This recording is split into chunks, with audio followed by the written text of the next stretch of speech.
अगर बिजली चमकती है ना बारिश के समय में, तो बिजली पहले चमक जाती है, उसके बाद उसकी आवाज आती है। ऐसा क्यों होता है? क्योंकि लाइट जो होती है आवाज से काफी तेज चलती है और लाइट की जो स्पीड है सबसे तेज है। और लाइट की स्पीड कितनी है? 3 × 10⁸ मीटर पर सेकंड। इसका लेफ्ट, इसका right, that is lateral inversion. मतलब अगर ये अपने राइट हैंड को दिखाएगा तो ये इसकी इमेज होगी लेफ्ट हैंड को रिप्रेजेंट कर रही होगी, दैट इज लेटरल इन्वर्जन। हर एक बंदे के पास, हर एक बच्चे के पास उसकी खुद की कुछ खासियत होती है, कुछ एबिलिटी होती है। तो हेलो बच्चों, स्वागत है आप सभी का एक बार फिर से फिजिक्स वाला के यूट्यूब चैनल पर, जहां पर मैं आकाश श्रवण आप सभी के लिए लेकर आया हूं माइंड मैप सीरीज के अंदर पूरा लाइट चैप्टर, वो भी बहुत कम टाइम ड्यूरेशन में और पूरी डिटेल के साथ। तो चलिए शुरू करते हैं आज की क्लास। आज हम कौन कौन से टॉपिक कवर करने वाले हैं? आज हम कवर करने वाले हैं टॉपिक रिफ्लेक्शन ऑफ लाइट। सबसे पहले हम पढ़ेंगे रिफ्लेक्शन ऑफ लाइट के बारे में, देन हम मिरर्स के बारे में पढ़ेंगे, उसके बाद हम पढ़ेंगे इमेज फॉर्मेशन के, किस तरह से इमेज फॉर्म होती है, उसके बाद हम रिफ्रैक्शन से रिलेटेड एक बहुत ही प्यारा फिनोमेना, पहले हम रिफ्रैक्शन के बेसिक्स पढ़ेंगे, उसके बाद हम पढ़ेंगे लेंस के बारे में और लेंस से इमेज फॉर्म कैसे होती है।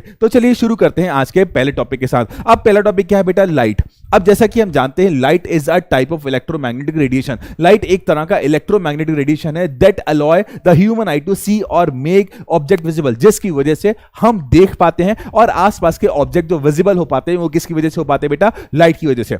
अब it is also defined as visible radiation to the human eye. अब रेडिएशन का वो पार्ट जो हमें दिखाई देता है, जैसे कि हम जानते हैं रेडिएशन बहुत बड़ा पार्ट होता है, जैसा कि X ray, gamma rays, UV rays, ये सारी हमें विजिबल नहीं होती है। रेडिएशन का कुछ ही पार्ट हमें विजिबल होता है और उस विजिबल पार्ट को ही क्या कहा जाता है बच्चे? लाइट कहा जाता है। अब फोटोन जो होते हैं लाइट के एनर्जी के बंडल्स होते हैं, कुछ छोटे छोटे एनर्जी के बंडल जो कि लाइट के होते हैं, उन्हें क्या कहा जाता है बेटा? फोटोन। लाइट हमेशा ट्रैवल करती है स्ट्रेट लाइन में, light always travel in a straight line. अब बच्चे, light travel at faster rate than sound. अगर बिजली चमकती है ना बारिश के समय में, तो बिजली पहले चमक जाती है, उसके बाद उसकी आवाज आती है। ऐसा क्यों होता है? क्योंकि लाइट जो होती है आवाज से काफी तेज चलती है और लाइट की जो स्पीड है सबसे तेज है। और लाइट की स्पीड कितनी है? 3 × 10⁸ मीटर पर सेकंड। अब बच्चे, light is a transverse wave. अब ट्रांसवर्स वेव ऐसी वेव्स होती हैं जिन्हें ट्रैवल करने के लिए मीडियम रिक्वायर्ड नहीं होता। तो लाइट को एक जगह से दूसरी जगह चलने के लिए मीडियम रिक्वायर्ड नहीं होता। ये मीडियम से भी जा सकती हैं, लाइक एयर में से भी ट्रैवल कर सकती हैं और ये वैक्यूम से भी ट्रैवल कर सकती है।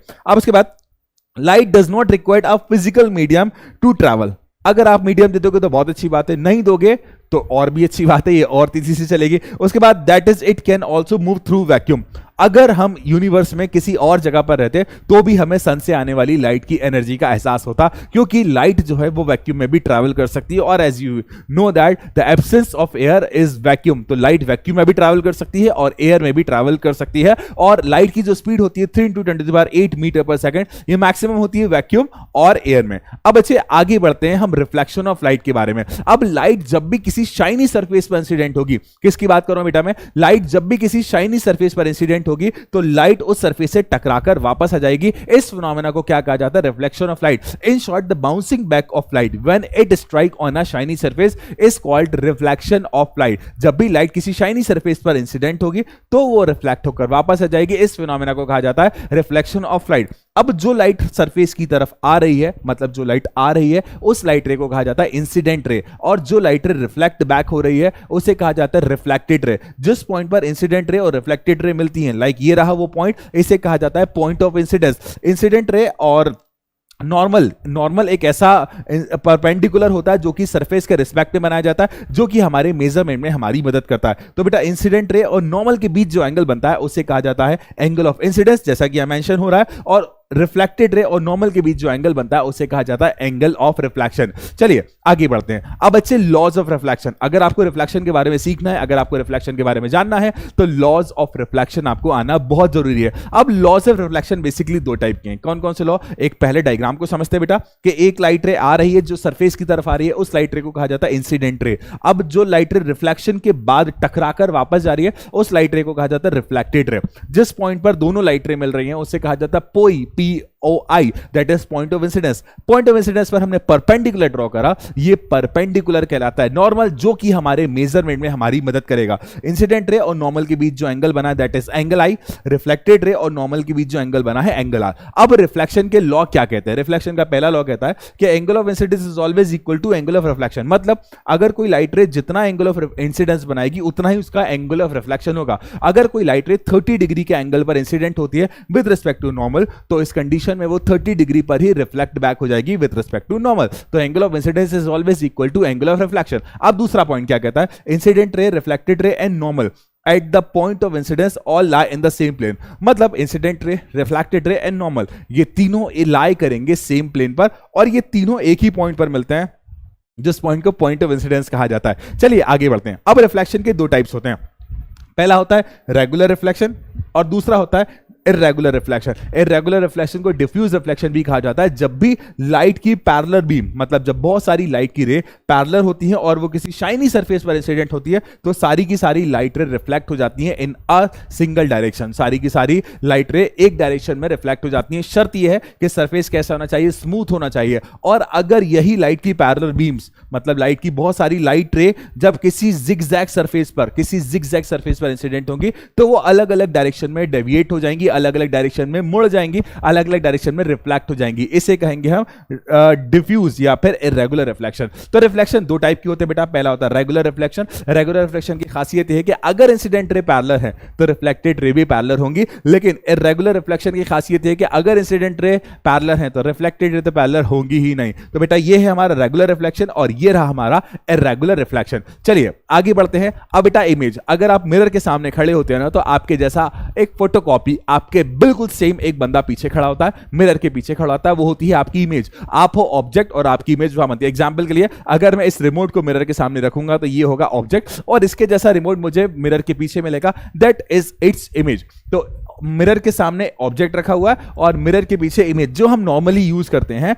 प्लेन मिरर, उसके सामने हम खड़े होते हैं और उसके पीछे जो हमें इमेज दिखती है उसी के बारे में हम यहां पर बात करते हैं। अब फिजिक्स में इमेज फॉर्म करने के लिए कम से कम दो रिफ्लेक्टेड रेज चाहिए। I am talking about reflected raise.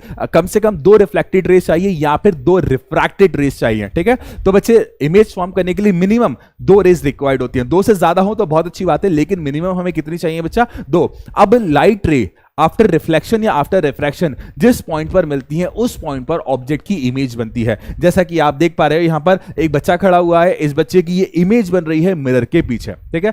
अब ये प्लेन मिरर के पीछे खड़ा हुआ है, मतलब इसकी इमेज प्लेन मिरर के पीछे है, तो इसकी इमेज वर्चुअल फॉर्म हो रही है। और प्लेन मिरर से बनने वाली इमेज की कुछ खासियत है। पहली खासियत यह है कि ऑब्जेक्ट का साइज और इमेज का साइज हमेशा बराबर होता है। दूसरी है कि ऑब्जेक्ट की डिस्टेंस और इमेज की distance from mirror is always equal. तीसरी ये है कि बच्चे इसका लेफ्ट इसका right, that is lateral inversion. मतलब अगर ये अपने राइट हैंड को दिखाएगा तो ये इसकी इमेज होगी, लेफ्ट हैंड को रिप्रेजेंट कर रही होगी, दैट इज लेटरल इन्वर्जन। अब डेफिनेशन कहती है कि an image may be defined as the point where the light ray coming from an object meet और appear to meet after reflection और रिफ्रैक्शन। मतलब ऐसा पॉइंट जहां पर रिफ्लेक्शन और रिफ्रैक्शन के बाद लाइट रे मीट कर रही है, वहां पर या फिर मीट कर रही है या फिर अपीयर टू मीट होती है, वो पॉइंट कहलाता है आपका इमेज। चलिए आगे बढ़ते हैं बच्चे। अब इमेज दो टाइप की होती है। पहली होती है रियल इमेज और दूसरी होती है वर्चुअल इमेज। रियल इमेज एक ऐसी टाइप की इमेज होती है जहां पर लाइट रे एक्चुअल में मिलती हैं, और वर्चुअल इमेज ऐसी होती है जब हम लाइट रे को एक्सटेंड कर रिफ्लेक्टेड रे और रिफ्रैक्टेड रे को एक्सटेंड करके मिलाते हैं तो उस इमेज को कहा जाता है वर्चुअल इमेज। अब रियल इमेज तब होती है जब एक्चुअली लाइट रे मीट करती हैं आफ्टर रिफ्लेक्शन या रिफ्रैक्शन, और वर्चुअल इमेज तब फॉर्म होती है जब बच्चे light does not actually meet, हम उसे एक्सटेंड करते हैं और एक्सटेंड कराकर बनाते हैं। अब बच्चे देखो, रियल इमेज जो होती है जनरली इन्वर्टेड होती है और वर्चुअल इमेज जो होती है जनरली इरेक्ट होती है। इरेक्ट मतलब सीधी होती है बेटा। तीसरा, अब जो रियल इमेज होती है ना, रियल इमेज को हम ऑब्टेन कर सकते हैं स्क्रीन पर, लेकिन वर्चुअल इमेज को हम ऑब्टेन नहीं कर सकते स्क्रीन पर। कॉमनली रियल इमेज मिरर के सामने बनती है, इस वजह से हम इसे स्क्रीन पर ऑब्टेन कर सकते हैं, लेकिन वर्चुअल इमेज मिरर के पीछे बनती है, इस वजह से हम इसे स्क्रीन पर नहीं बना सकते। अब बच्चे देखो, this image is in front of the mirror and behind the lens. अगर हम बात करते हैं मिरर की तो मिरर के सामने बनेगी, अगर हम बात करेंगे लेंस की तो बिहाइंड द लेंस बनेगी। और virtual image, this image is behind the mirror, मतलब ये मिरर के पीछे बनेगी, और लेंस की बात करें तो लेंस के सामने बनेगी, ठीक है। अब बच्चे आगे बढ़ते हैं। Types of real image and virtual image. Real और वर्चुअल इमेज के बारे में हम ऑलरेडी पढ़ चुके हैं, ठीक है। After that mirrors. मिरर एक ऐसा डिवाइस होती है, हम डिवाइस कह सकते हैं उसे क्योंकि हमारे काम को आसान बना रहा है। तो मिरर एक ऐसी डिवाइस है जो कि रेगुलर रिफ्लेक्ट करती है। रिफ्लेक्शन के दो टाइप मैंने बताए हुए हैं, जिसमें से मिरर अगर रिफ्लेक्शन करेगा तो कौन सा रिफ्लेक्शन करेगा बच्चे? Regular reflection. अब बेसिकली मिरर दो टाइप के होते हैं। कितने टाइप के होते हैं बच्चे? दो टाइप के। एक मिरर होता है प्लेन मिरर और एक मिरर होता है स्फेरिकल मिरर। अब मिरर को फॉर्म कैसे किया जाता है? एक ग्लास का पीस लो, ग्लास जानती हो ना, जो ट्रांसपेरेंट होता है, जिसके आर पार देखा जा सकता है, उस ग्लास के पीस के एक हिस्से पर हम क्या कर देंगे, पॉलिश। किसकी? कॉमनली सिल्वर नाइट्रेट की पॉलिश की जाती है या फिर किसी शाइनी मेटल की पॉलिश की जाती है। तो जिस हिस्से पर पॉलिश की जाती है वो पॉलिश सरफेस कहलाता है, और जिस हिस्से से लाइट रिफ्लेक्ट होती है या फिर हम अपने आप को देखते हैं वो कहलाता है शाइनी सरफेस। तो बाय दिस फिनोमेना मिरर जो होते हैं दो टाइप के होते हैं। मिरर दो टाइप के किस बेसिस पर होते हैं बच्चे? उसके रिफ्लेक्टिंग सरफेस के बेसिस पर। अगर उसका रिफ्लेक्टिंग सरफेस प्लेन है तो वो कहलाएगा प्लेन मिरर, और अगर उसका रिफ्लेक्टिंग सरफेस कर्व है या फिर स्फेरिकल है तो वो कहलाएगा स्फेरिकल मिरर। तो मिरर दो टाइप के होते हैं बेटा, पहला होता है प्लेन मिरर और दूसरे टाइप का होता है स्फेरिकल मिरर। अब स्फेरिकल मिरर भी दो टाइप के होते हैं, एक होता है कॉनकेव और एक होता है कॉन्वेक्स। जब रिफ्लेक्टिंग सरफेस अंदर की तरफ दबा होगा that is concave mirror. Concave, cave मतलब गुफा, तो कॉनकेव मिरर जब रिफ्लेक्टिंग सरफेस दबा हुआ होगा दैट इज कॉनकेव मिरर। और अगर हम बात करते हैं कॉन्वेक्स मिरर की, तो कॉन्वेक्स मिरर ऐसा मिरर होता है जिसका रिफ्लेक्टिंग सरफेस बल्जी होता है, उभरा हुआ होता है, दैट इज कॉन्वेक्स मिरर। ठीक है, अब बढ़ते हैं आगे। अब प्लेन मिरर से जो इमेज फॉर्म होती है उसके क्या क्या कैरेक्टरिस्टिक्स होते हैं, उसकी क्या क्या खासियत होती है, हम उसके बारे में बात करते हैं। पहला पॉइंट कहता है कि इट इज वर्चुअल। जब भी हम प्लेन मिरर से इमेज फॉर्मेशन की बात करेंगे तो इमेज कैसी फॉर्म होगी बच्चा? वर्चुअल फॉर्म होगी। उसके बाद it is form behind the mirror without the actual intersection of light रे।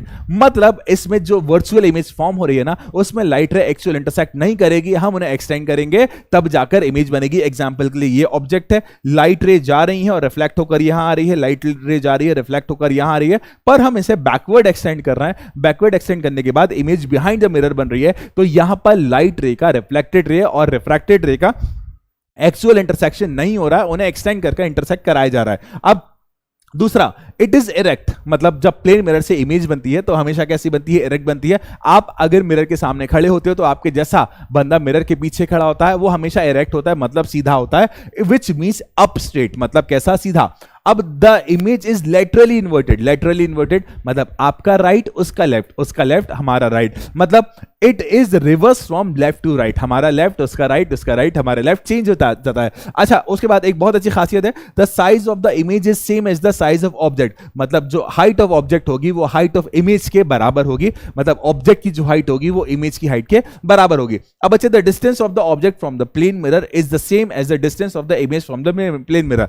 मतलब जितनी दूरी पर आप खड़े थे ना, आप थे ऑब्जेक्ट, उतनी दूरी पर बिहाइंड द मिरर आपकी इमेज बनेगी। तो जब भी प्लेन मिरर से इमेज बनेगी, पहली बात ऑब्जेक्ट का साइज इमेज का साइज बराबर होगा, दूसरी बात डिस्टेंस मिरर से ऑब्जेक्ट की और इमेज की बराबर होगी, और तीसरी बात लैटरली इन्वर्टेड बनेगी। चलिए अब आगे बढ़ते हैं बेटा, स्फेरिकल मिरर। अब जैसा कि स्फेरिकल मिरर दो टाइप के होते हैं, एक होता है कॉनकेव मिरर और एक होता है कॉन्वेक्स मिरर। अब जब रिफ्लेक्टिंग सरफेस बेटा अंदर की तरफ दबा हुआ होगा, रिफ्लेक्टिंग सरफेस अंदर की तरफ दबा हुआ होगा तो यह कहलाएगा कॉनकेव मिरर। और जब रिफ्लेक्टिंग सरफेस उभरा हुआ होगा, जैसे कि आप देख पा रहे हो यहां पर रिफ्लेक्टिंग सरफेस उभरा हुआ है, तो इसे हम क्या बोलेंगे बेटा? Convex mirror. ठीक है, तो कॉनकेव मिरर कैसा मिरर होता है? जब रिफ्लेक्टिंग सरफेस अंदर की तरफ होता है दैट इज कॉनकेव मिरर, और जब रिफ्लेक्टिंग सरफेस उभरा हुआ होता है दैट इज कॉन्वेक्स मिरर। ठीक है, अब बच्चे आगे बढ़ते हैं। अच्छा, बेसिकली ये जो कॉनकेव मिरर हो या कॉन्वेक्स मिरर हो, ये होलोस्फीयर के एक पार्ट से बनते हैं। आप एक होलोस्फीयर लो, उसका एक पार्ट काट लो और उसके एक साइड कभी कभी इनसाइड पॉलिश करोगे, कभी कभी आउटसाइड पॉलिश करोगे।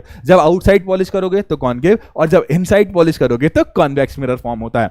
अब बच्चे कॉनकेव मिरर के बारे में बात करते हैं, कॉनकेव मिरर से रिलेटेड कुछ बातें करते हैं। अब ये रहा कॉनकेव मिरर, ये कभी ना कभी पूरा गोला रहा होगा। अब ये जिस गोले का हिस्सा है उस गोले का सेंटर भी होगा। अब जब गोले का सेंटर है तो इस मिरर का भी तो सेंटर होगा, तो इस मिरर का सेंटर और गोले का सेंटर कॉमन होता है and that is called centre of curvature. क्या कहलाता है बेटा? Centre of curvature. अब ये जो मिरर है ना, इस मिरर का मिड पॉइंट ये कहलाता है पोल। क्या कहलाता है बेटा? पोल। जितने भी मेजरमेंट है, जितने भी कैलकुलेशन है, हम हमेशा कहां से करेंगे बच्चे? पोल से। अब सेंटर ऑफ कर्वेचर से पोल को मिलाने वाली लाइन ये कहलाती है प्रिंसिपल एक्सिस। ये क्या कहलाती है बच्चे? Principal axis. ऑब्जेक्ट भी हम यहीं रखेंगे और हमारी इमेज भी प्रिंसिपल एक्सिस पर ही बनेगी। अब बच्चे सेंटर ऑफ कर्वेचर और पोल के बीच में एक पॉइंट होता है जिसे कहा जाता है फोकस। क्या कहा जाता है बच्चे? फोकस। अब फोकस से लेकर पोल तक की जो डिस्टेंस होती है दैट इज फोकल लेंथ। ये क्या कहलाती है बच्चे? That is focal length. हमेशा याद रखना, साइन कन्वेंशन के बारे में अभी हम बात करेंगे ही आगे, लेकिन जब भी आप मिरर को रखोगे, चाहे वो कॉनकेव मिरर हो या कॉन्वेक्स मिरर हो, तो रिफ्लेक्टिंग सरफेस लेफ्ट में होना चाहिए।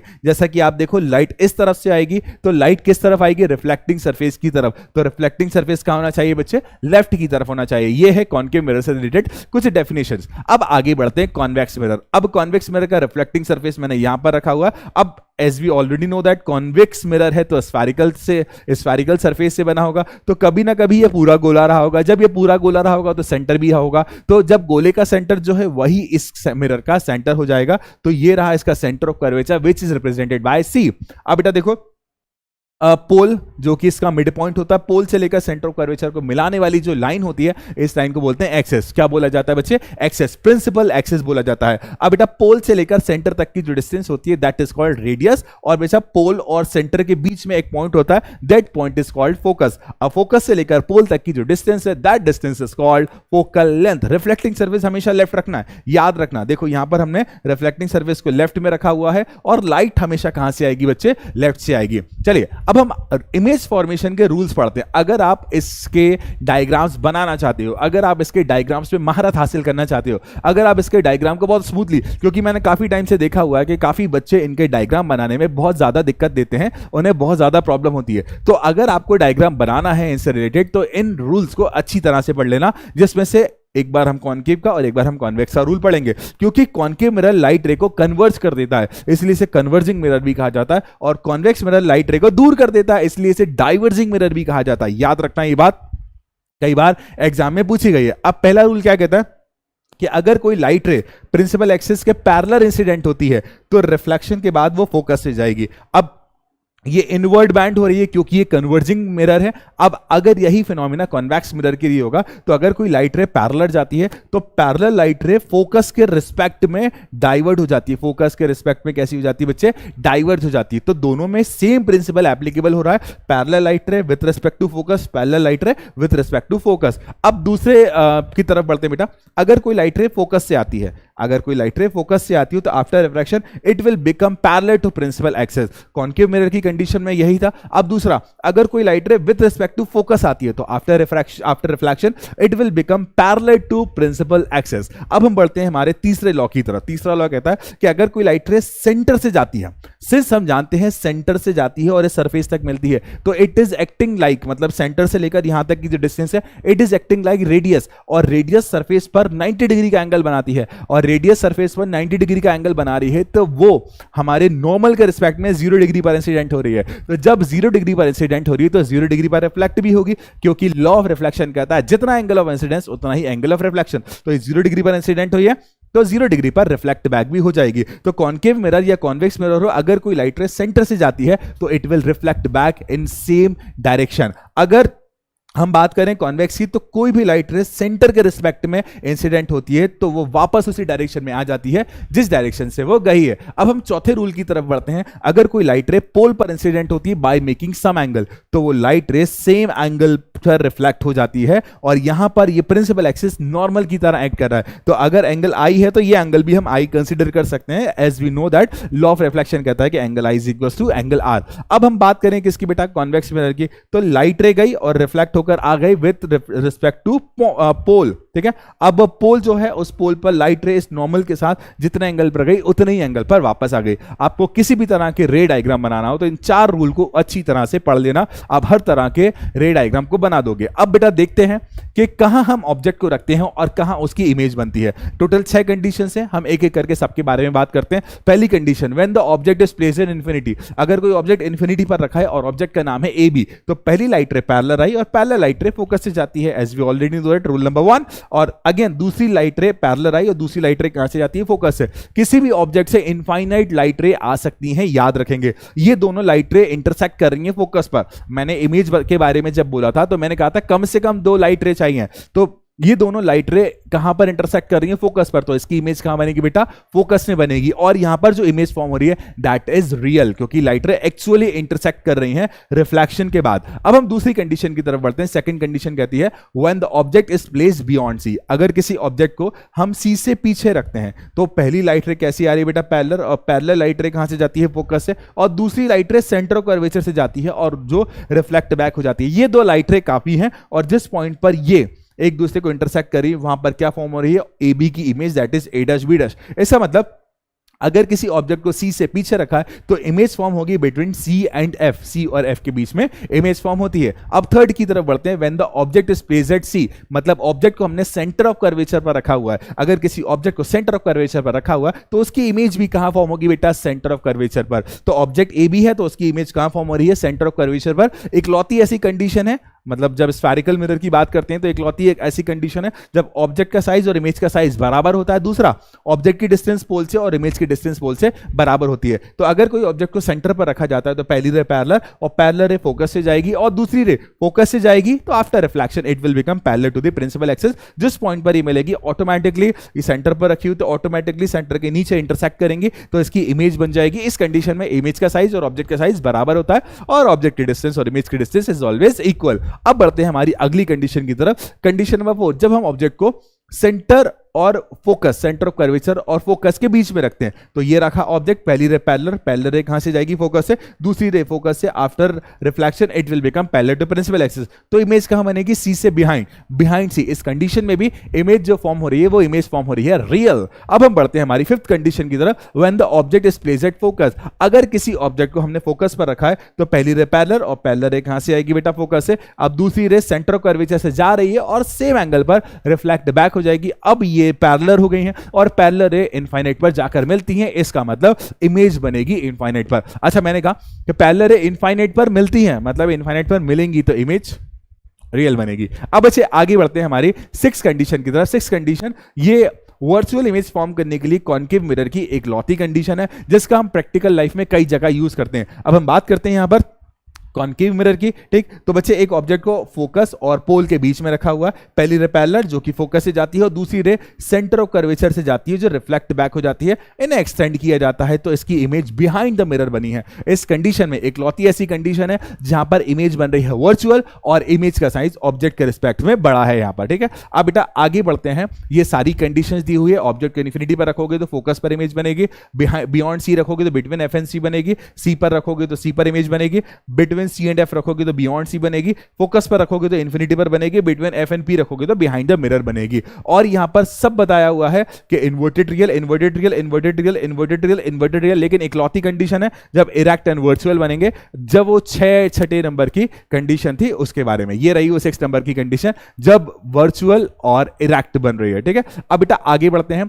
अब कॉन्केव मिरर के यूजेस कहां कहां होते हैं। कॉन्केव मिरर का यूज मेकअप मिरर में यूज किया जाता है या फिर शेविंग मिरर के लिए यूज किया जाता है। शेविंग मिरर या मेकअप मिरर के लिए हम वो छठी वाली कंडीशन को प्रिंसिपल मानते हैं कि जब भी कोई ऑब्जेक्ट को ऑप्टिकल सेंटर और फोकस के बीच में रखोगे तो उसकी इमेज कैसी बनेगी, वो हमारा प्रिंसिपल है। दूसरा, डेंटिस्ट के मिरर के लिए भी यूज किया जाता है। डेंटिस्ट आपके दांतों में क्या प्रॉब्लम है उसे देखने के लिए दांतों के पास एक मिरर रखता है, तो वो भी 6 नंबर वाली कंडीशन का यूज करता है। या फिर एज अ रिफ्लेक्टर, जब भी गाड़ी की हेडलाइट होती है उस गाड़ी की हेडलाइट में रिफ्लेक्टर के तौर पर भी यूज किया जाता है। चलिए अब हम बढ़ते हैं आगे। अब बेटा कॉन्वेक्स मिरर की बात करते हैं। कॉन्वेक्स मिरर में एक ऑब्जेक्ट इन्फिनिटी पर रखा है तो उसकी इमेज कहां बनेगी बच्चे, फोकस में। पहली रे पैरेलल और पैरेलल रे डाइवर्ज हो जाएगी, दूसरी रे भी पैरेलल और पैरेलल रे डाइवर्ज हो जाएगी। इमेज कहां फॉर्म होगी बेटा, फोकस पर फॉर्म होगी। चलिए अब बढ़ते हैं बेटा आगे, ठीक। अब सेकंड कंडीशन कहती है object is placed between infinity and pole. अब इन्फिनिटी एंड पोल के बीच में रखेंगे तो इस कंडीशन में इमेज पोल एंड फोकस के बीच में बनेगी। दोनों कंडीशन में जो इमेज फॉर्म हो रही है दैट इज वर्चुअल। यहां पर एक समरी दी हुई है, ऑब्जेक्ट इन्फिनिटी पर रखा है तो इमेज फोकस पर बनेगी। अब बच्चा बिटवीन इन्फिनिटी एंड पोल के बीच में रखा है ऑब्जेक्ट तो इमेज कहां बनेगी बच्चा, पोल एंड फोकस के बीच में, ठीक है। अब बच्चे बढ़ते हैं uses of convex mirror. Convex mirror का सबसे ज्यादा प्रैक्टिकल यूज होता है side view, rear view mirror के तौर पर। ऐसा क्यों, क्योंकि रियर व्यू मिरर जो होता है बैकवर्ड के मैक्सिमम एरिया को कवर करता है, पीछे के ज्यादातर एरिया को कवर करेगा तो हमें पीछे आने वाली ज्यादातर गाड़ियों को देखने में सहूलियत होगी। इसलिए कॉन्वेक्स मिरर का जो यूज किया जाता है वो रियर व्यू मिरर के तौर पर किया जाता है। अब बेटा आगे बढ़ते हैं साइन कन्वेंशन। अगर आप न्यूमेरिकल्स करना चाहते हो, अगर आप किसी भी क्वेश्चन को इजीली सॉल्व करना चाहते हो तो सबसे इंपॉर्टेंट साइन कन्वेंशन है। अगर आपने साइन कन्वेंशन को अच्छी तरह से नहीं समझा, अगर आपने साइन कन्वेंशन को अच्छी तरह से नहीं पढ़ा तो आपको न्यूमेरिकल करने में, प्रॉपर आंसर लाने में बहुत दिक्कत होगी। अब बेटा हमेशा पोल को आप रेफरेंस मान लोगे, पोल से जो लेफ्ट की तरफ डिस्टेंस होगी वो हमेशा कैसी ली जाएगी, नेगेटिव। अब पोल से जो राइट की तरफ डिस्टेंस होगी वो हमेशा कंसीडर की जाएगी पॉजिटिव। पोल से जो अपवर्ड होगी हाइट वो पॉजिटिव और पोल से जो डाउनवर्ड होगी हाइट वो हमेशा कैसी होगी, नेगेटिव। अब इंसिडेंट रे हमेशा कैसे कैसे आएगी बच्चे, लेफ्ट की तरफ आएगी। अब ये कॉनकेव और कॉन्वेक्स दोनों के लिए सेम कंडीशन में वैलिड है। अब बेटा आगे बढ़ते हैं, मिरर फॉर्मूला। मिरर फॉर्मूला एक ऐसा फॉर्मूला होता है जो डिस्टेंस की ऑब्जेक्ट, इमेज की ऑब्जेक्ट और फोकल लेंथ, इन तीनों के बीच रिलेशन बताता है, और इस फॉर्मूला को कहा जाता है mirror formula, and that is 1/f is equal to 1/v plus 1/u, जहां पर v जो है इमेज की डिस्टेंस से पोल से और u जो है ऑब्जेक्ट की डिस्टेंस से पोल से। इसके अलावा ये मिरर फॉर्मूला है, और एक और फॉर्मूला जो हमें कभी कभी यूज करना पड़ता है न्यूमेरिकल्स में, focal length is equal to half of radius of curvature. अब ऐसे जहां पर r का मतलब क्या है, radius of curvature of the spherical mirror. अब अगर हम बात करें प्लेन मिरर की, तो प्लेन मिरर की जो रेडियस ऑफ कर्वेचर होती है वो और फोकल लेंथ जो होती है that is count as infinite. कैसी काउंट होती है बच्चे, इनफाइनाइट काउंट होती है। चलिए अब बढ़ते हैं आगे, मैग्निफिकेशन। मैग्निफिकेशन हमें बताता है कि ऑब्जेक्ट का साइज और इमेज का साइज क्या रिलेट करता है एक दूसरे को, मतलब ऑब्जेक्ट के रिस्पेक्ट में इमेज बड़ी बनी है या छोटी बनी है। मैग्निफिकेशन का जो फॉर्मूला होता है वो होता है जो इमेज की हाइट है रेशियो ऑब्जेक्ट की height, it is the ratio of. इसके अलावा इसका एक और फॉर्मूला होता है डिस्टेंस ऑफ इमेज अपॉन में distance of object with minus. अगर मैग्निफिकेशन की वैल्यू पॉजिटिव आई है तो इसका मतलब इमेज वर्चुअल है, अगर मैग्निफिकेशन की वैल्यू नेगेटिव आई है इसका मतलब इमेज कैसी है, रियल है। अब बेटा आगे बढ़ते हैं हमारे नेक्स्ट फिनोमिना की तरफ, दैट इज रिफ्रैक्शन। अब रिफ्लेक्शन की पहली शर्त ये थी कि जो सरफेस है ना वो कैसा होना चाहिए, शाइनी। क्या होगा अगर सरफेस शाइनी नहीं होगा, क्या होगा अगर सरफेस ट्रांसपेरेंट होगा, तो इस कंडीशन में लाइट रे एक मीडियम से दूसरे मीडियम में एंटर होगी, क्योंकि लाइट ट्रांसपेरेंट मीडियम से गुजर सकती है। तो पहला मीडियम अगर एयर है, दूसरा मीडियम अगर ग्लास है, तो लाइट एयर से तो पास हो ही सकती है, इसी के साथ साथ ग्लास से भी पास हो सकती है। तो लाइट रे एक मीडियम से दूसरे मीडियम में जाती है तो वो अपने रास्ते से थोड़ा सा बैंड हो जाती है, अपने रास्ते से थोड़ा सा मुड़ जाती है। ऐसे कर्व में नहीं मुड़ती बेटा, अपने रास्ते को थोड़ा सा डिफ्लेक्ट कर लेती है। इस फिनोमिना को कहते हैं रिफ्रैक्शन। अब रिफ्रैक्शन का कारण क्या होता है, रिफ्लेक्शन का सबसे बड़ा मेजर कारण है change of speed, and change of speed की वजह से ही क्या होता है बेटा, रिफ्रैक्शन। अब जो लाइट रे इंसिडेंट होती है, जो लाइट रे आती है, पहली लाइट रे जो कि सरफेस की तरफ आती है उसे बोला जाता है इंसिडेंट रे, और लाइट रे जो बैंड हो जाती है रिफ्रैक्शन के बाद उसे कहा जाता है रिफ्रैक्टेड रे। अब यहां पर भी हमारा मित्र मतलब हमारा नॉर्मल खड़ा हुआ है, ये नॉर्मल क्या करेगा, हमारे को मेजरमेंट करने में हमारी हेल्प करेगा। तो बच्चे ये रहा point of incidence. Point of incidence पर नॉर्मल और इंसिडेंट रे के बीच जो एंगल बनता है दैट इज एंगल आई, और रिफ्लेक्टेड रे और नॉर्मल के बीच जो एंगल बनता है दैट इज एंगल आर। ठीक है, अब बेटा आगे बढ़ते हैं, laws of reflection of light. Laws of refraction of light बहुत इंपॉर्टेंट है, इसके बेसिस पर न्यूमेरिकल अक्सर हर एक बोर्ड में पूछे जाते हैं। पहला कहता है the incident ray, refracted ray and normal at to the interface of two media at the point of incidence all lie on the same plane. In short incident ray, refracted ray and normal ये तीनों के तीनों लाई करते हैं कहां पर, same plane पर और सेम पॉइंट पर, और उस पॉइंट को पॉइंट ऑफ इंसिडेंस कहा जाता है। अब दूसरा लॉ कहता है the ratio of the sine of angle of incidence to the sine of angle of refraction is constant. मतलब साइन आई अपॉन में साइन आर ये हमेशा कांस्टेंट होते हैं, और इससे कहा जाता है स्नेल्स लॉ। अब जो सेकंड वाला लॉ होता है उसे स्नेल्स लॉ भी कहा जाता है। अगर इसे फॉर्मुलेट करते हैं तो साइन आई अपॉन में sine R is equal to constant. शर्त यह है कि मीडियम कांस्टेंट होना चाहिए। अगर आप एयर टू ग्लास की बात कर रहे हो तो ये रेशियो हमेशा कांस्टेंट होगा, अगर आप वाटर और ग्लास की बात कर रहे हो तो रेशियो हमेशा कांस्टेंट होगा, अगर आप एयर और वाटर की बात कर रहे हो तो यहां पर ये रेशियो हमेशा कांस्टेंट होगा। शर्त बस इतनी है कि मीडियम कांस्टेंट होना चाहिए। अब बढ़ते बेटा अगले की तरफ। अब बेटा ये जो कांस्टेंट था ना, इस कांस्टेंट को refractive index of second medium with respect to first medium कहा जाता है। अब refractive index of second medium क्यों कहा जाता है, क्योंकि लाइट रे सेकंड मीडियम में आकर ही तो रिफ्रैक्ट हो रही है, फर्स्ट मीडियम में तो वो सीधी चली आ रही है। तो refractive index of second medium with respect to first medium. अब रिफ्रैक्टिव इंडेक्स दो टाइप के होते हैं, पहला होता है रिलेटिव रिफ्रैक्टिव इंडेक्स और दूसरा होता है एब्सोल्यूट रिफ्रैक्टिव इंडेक्स। अब रिफ्रैक्टिव इंडेक्स का एक और फॉर्मूला होता है that is speed in first medium upon speed in second medium. अगर पहला मीडियम एयर है, अगर पहला मीडियम एयर है तो इस कंडीशन में जो रिफ्रैक्टिव इंडेक्स होगा वो कहलाएगा बेटा एब्सोल्यूट रिफ्रैक्टिव इंडेक्स। और अगर पहला मीडियम एयर के अलावा कुछ और है, एयर के अलावा कुछ और है, तो इस कंडीशन में जो रिफ्रैक्टिव इंडेक्स कहलाएगा वो कहलाएगा रिलेटिव रिफ्रैक्टिव इंडेक्स। ठीक है, अब बेटा आगे बढ़ते हैं। लेंस जैसा कि ट्रांसपेरेंट होते हैं, और अगर ट्रांसपेरेंट होते हैं तो लाइट इसके आर पार चली जाएगी, और लाइट जब इसके आर पार चली जाएगी तो इसका मतलब क्या होगा, रिफ्रैक्शन होगा। अगर लाइट रिफ्लेक्ट टकराकर वापस आ जाती तो रिफ्लेक्शन होता, लेकिन लाइट आर पार चली जाएगी, लाइट इसको क्रॉस करके दूसरी तक जगह चली जाएगी, दैट इज रिफ्रैक्शन। तो लेंस एक ऐसा ट्रांसपेरेंट मीडियम होता है जो कि लाइट रे को रिफ्रैक्ट करता है। अब बेसिकली लेंस जो होता है दो सरफेस से मिलकर बना होता है। कॉमनली दोनों सरफेस स्फेरिकल भी हो सकते हैं, या फिर एक सरफेस स्फेरिकल या फिर एक सरफेस प्लेन भी हो सकता है, लेकिन हम बात करेंगे यहां पर कॉनकेव और कॉन्वेक्स की। तो इस कंडीशन में हम दोनों जो सरफेस लेंगे वो कैसे लेंगे बेटा, वो दोनों सरफेस स्फेरिकल लेंगे। अगर हम बात करें बेटा लेंस की, तो पहला लेंस देखो कॉन्वेक्स लेंस है, इसके दोनों सरफेस उभरे हुए होते हैं, बाय कॉन्वेक्स, दोनों सरफेस उभरे हुए हैं इसलिए इसे बाय कॉन्वेक्स भी कहा जाता है। अब दूसरा कॉन्केव लेंस, इसके दोनों सरफेस अंदर की तरफ दबे हुए होते हैं इसलिए इसे बाय कॉन्केव या फिर कॉन्केव लेंस भी कहा जाता है। अब ये जो बाय कॉन्वेक्स लेंस होता है ना,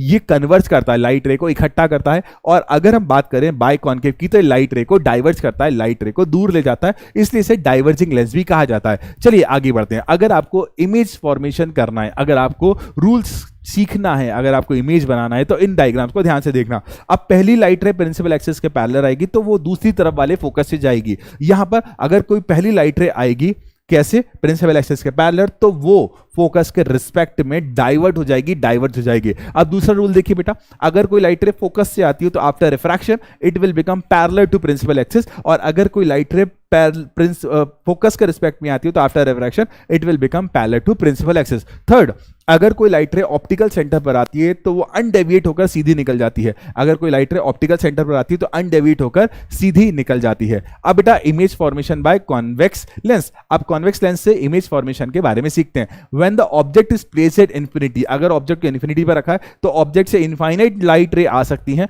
और ये लाइट रे पैरेलल आ रही हैं और पैरेलल लाइट रे फोकस पर आकर मिल रही हैं, तो मतलब इमेज कहां फॉर्म हो रही है बेटा, फोकस पर फॉर्म हो रही है। As we know that image form करने के लिए कम से कम 2 लाइट रे चाहिए, चाहे वो लाइट रे रिफ्रैक्टेड हो चाहे वो लाइट रे रिफ्लेक्टेड हो, क्योंकि यहां पर फिनोमेना रिफ्रैक्शन हो रहा है तो लाइट रे कौन सी काउंट होंगी, रिफ्रैक्टेड रे। तो जब भी 2 या 2 से ज्यादा लाइट रे किसी इंफिनिटी पर रखे हुए ऑब्जेक्ट से आती हैं तो वो पैरेलल आती हैं, तो वो फोकस पर मिल जाती हैं, तो इमेज कहां फॉर्म होती है बेटा, फोकस पर फॉर्म होती है। अब ऑब्जेक्ट की पोजीशन और इमेज की पोजीशन से रिलेटेड दूसरा वाला पॉइंट, अब दूसरा पॉइंट कहता है कि when an object is placed beyond the center of curvature, अगर किसी ऑब्जेक्ट को सेंटर ऑफ कर्वेचर से पीछे फॉर्म करते हो तो इस कंडीशन में जो इमेज फॉर्म होगी, इमेज से पहली रे पैरेलल जाएगी, और पैरेलल रे कहां से जा रही है बेटा, फोकस से, दूसरी रे ऑप्टिकल सेंटर से जाएगी, और दूसरी तरफ F2 और 2F2 के बीच में कहीं जाकर इसकी इमेज फॉर्म होगी। इस कंडीशन में इमेज साइज और ऑब्जेक्ट साइज बराबर नहीं होगा, और it will be diminish in size, मतलब ऑब्जेक्ट के कंपैरिजन में थोड़ी छोटी बनेगी इमेज। अब थर्ड की तरफ बढ़ते हैं बेटा, अगर कोई ऑब्जेक्ट को सेंटर ऑफ कर्वेचर पर रखा है, तो इमेज भी कहां बनेगी बेटा, दूसरी तरफ, दैट इज C2। अच्छा, दूसरे शब्दों में कहा है कि अगर किसी ऑब्जेक्ट को 2F1 पर रखा है, तो इमेज भी कहां फॉर्म होगी बेटा, 2F2 पर फॉर्म होगी। इस कंडीशन में जो size of image is equal to size of object. अब यहां पर ऑब्जेक्ट का साइज और इमेज का साइज कैसा होता है, बराबर होता है, और बेसिकली इसमें इमेज को इन्वर्टेड बनाते हैं, और यहां पर इमेज जो फॉर्म हो रही है ये बन रही है रियल इमेज। अब बढ़ते हैं हमारे अगले कंडीशन की तरफ, दैट इज कंडीशन नंबर 4। जब भी किसी ऑब्जेक्ट को सेंटर ऑफ कर्वेचर और फोकस के बीच में रखा जाता है, तो ये रखा है सेंटर ऑफ कर्वेचर और फोकस के बीच में। अच्छा, सेंटर ऑफ कर्वेचर को 2F1 भी बोलते हैं, ठीक है, 2F1, और दूसरी तरफ वाले सेंटर ऑफ कर्वेचर को 2F2 भी बोला जाता है। तो बच्चे ऑब्जेक्ट को मैंने F1 और 2F1 के बीच में रखा है, पहली रे पैरेलल रे कहां से जाएगी, फोकस से, दूसरी रे ऑप्टिकल सेंटर से अनडेविएट होकर निकल जाएगी, और ये 2F2 के पीछे जाकर मिलेगी। इस कंडीशन में जो इमेज का साइज है वो लार्जर है एज कंपेयर टू ऑब्जेक्ट।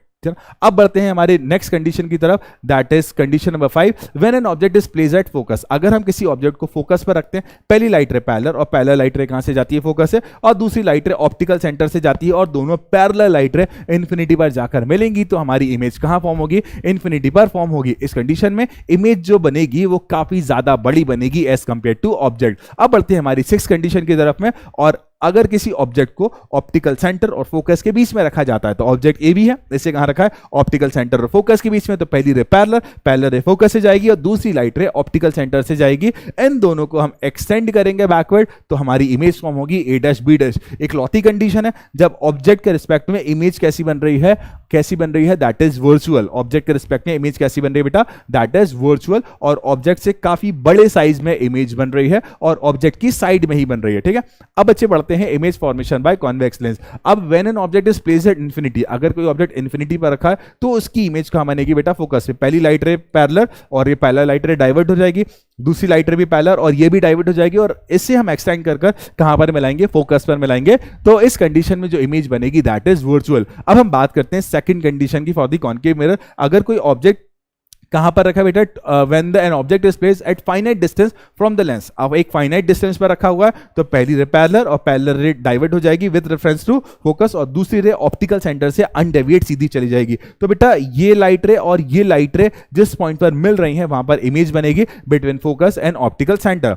अब बच्चे यहां पर पूरा कंक्लूजन दिया हुआ है कि ऑब्जेक्ट की लोकेशन इंफिनिटी पर है तो इमेज f1, और beyond infinity and optical centre तो between focus and optical centre. और ये बात हम कर रहे हैं कॉन्केव लेंस के लिए, सॉरी कॉन्केव लेंस के लिए। अब बढ़ते हैं हमारी अगली कंडीशन की तरफ, साइन कन्वेंशन। जैसे मिरर के साइन कन्वेंशन थे ना, सेम टू सेम लेंस के साइन कन्वेंशन होते हैं। ऑप्टिकल सेंटर को रेफरेंस मान लो, ऑप्टिकल सेंटर को रेफरेंस मान लो, जो भी ऑप्टिकल सेंटर से लेफ्ट की तरफ जाएगी, जो भी डिस्टेंस ऑप्टिकल सेंटर से लेफ्ट की तरफ मेजर होगी वो हमेशा ली जाएगी नेगेटिव, और जो डिस्टेंस राइट की तरफ होगी, जो भी डिस्टेंस राइट की तरफ होगी उसे हम कंसीडर करेंगे पॉजिटिव की तरफ। जो प्रिंसिपल एक्सिस से ऊपर की तरफ ऑब्जेक्ट या इमेज होगी, जो ऊपर की तरफ होगी उसे कंसीडर करोगे पॉजिटिव, और जो नीचे की तरफ होगी उसे नेगेटिव, जो नीचे की तरफ होगी वो नेगेटिव। हमेशा याद रखना ऑब्जेक्ट लेफ्ट में रखेंगे तो इंसिडेंट रे लेफ्ट से आएगी, इंसिडेंट रे कैसी आएगी बेटा, लेफ्ट से।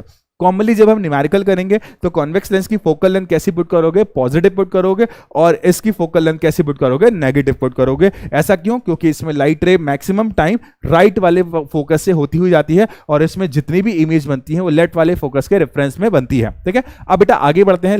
अब अच्छी बात करते हैं यहाँ पर लेंस फॉर्मूला की। लेंस फॉर्मूला क्या होता है? That is 1/f is equal to 1/v minus 1/u। जहां पर f का मतलब क्या है, फोकल लेंथ है, v का मतलब क्या है, इमेज की डिस्टेंस से, कहां से, ऑप्टिकल सेंटर से, और u का मतलब क्या है, ऑब्जेक्ट की डिस्टेंस ऑप्टिकल सेंटर से। तो f focal length, u object distance and v is image distance.